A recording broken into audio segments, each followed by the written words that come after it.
Hi everyone, I'm Hunter Ciselli.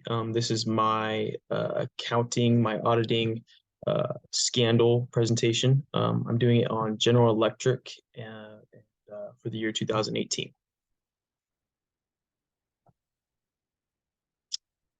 Okay, so who is General Electric? General Electric is an American-based company that has a great deal of international influence. They work in many different industries, including aviation, renewable energy, healthcare, and power.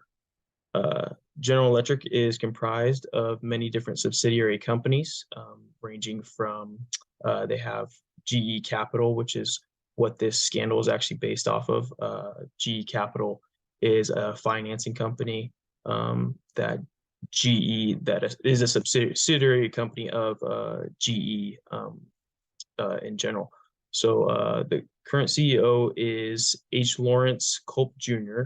He was instituted in 2018, which was actually after the scandal had taken place and everything. So he was instated as part of that scandal, which I'll get into. And then GE was established in 1892 after a merger between Thomas Edison and the Thomson Houston Electric Group. Okay, so GE has had a history of scandals throughout its life, starting in 1892. The company has been routinely accused and proven to have worked their accounting numbers to show they had greater earnings to attract investors. The first instance of fraud actually being caught for GE started in 2002, which also had to do with misleading investors. There was also an instance in 2009 regarding the home mortgage scandal and everything that happened with the economy collapsing in 2008.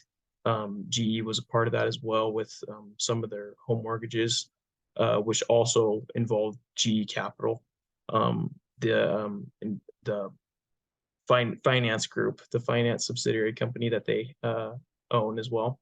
The most recent SEC finding of fraudulent accounting behavior occurred in 2018, which is the scandal that I'm going to be getting into. They have been described as being extremely aggressive in their accounting procedures. Okay, so the scandal 2018. Fraudulent behavior GE participated in was in regard to working the numbers to attract investors. They used GE Power and GE Capital, two subsidiary companies, to show that GE Power was successful and producing a great deal of revenue. The SEC estimated that 25% of General Electric Power's profits came from General Electric Capital in 2016, and 75% of its profits came from General Electric Capital in 2017. These internal transactions gave investors a false outlook on General Electric as a solid investment. General Electric also failed to inform investors of lesser predictions of insurance liabilities, meaning that they did not tell their investors that they were going to be seeing an increase in their insurance liabilities in the coming future. As a result, General Electric agreed to pay $200 million penalty to settle for the charges against them regarding the misleading of investors. They were also ordered to report to the SEC directly with regard to its General Electric Power and General Electric Capital subsidiaries. And this only lasted 1 year. It's not continuous. Once this scandal came to light and was exposed to the public, General Electric stock spiraled downward and still has not recovered. And actually, as a result, General Electric was dropped from the Dow Jones Industrial Average in 2018.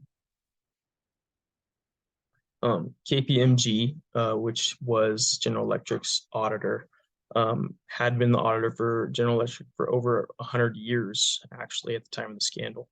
And this close relationship between the two large companies can cause a lack of professional skepticism, which is vital to any auditor.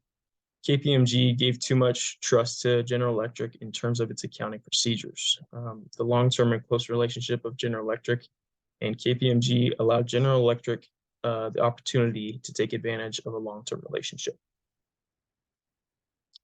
As a result, for KPMG, they were voted heavily against, actually, in a shareholders meeting. on whether to keep KPMG as their auditor in 2018 if they still continue to be GE's auditor until 2020. I looked at this kind of as a save face for GE, but I believe that they took advantage of their close relationship with KPMG. There is no doubt that the 2018 scandal had a massive influence on this change of auditor for General Electric. The end of a century-long relationship with General Electric left a gap of $79 million in KPMG's revenue for auditing services. Okay, the scandal of 2018 for General Electric is an important lesson because it shows that close relationships in the business of auditing can deplete professional skepticism that is required of all auditors. It also shows that if a company is given a great deal of opportunity to commit fraudulent behavior, their risk factor increases tremendously. Misleading investors may not be considered as big of a deal as a multi-million-dollar embezzlement scandal, but it is just as important. Causing fake market predictions is something that should never be taken lightly, and every auditor should be aware of its tremendous impact. Yeah, and then I just got a little works side page, and that's all. Thank you, guys.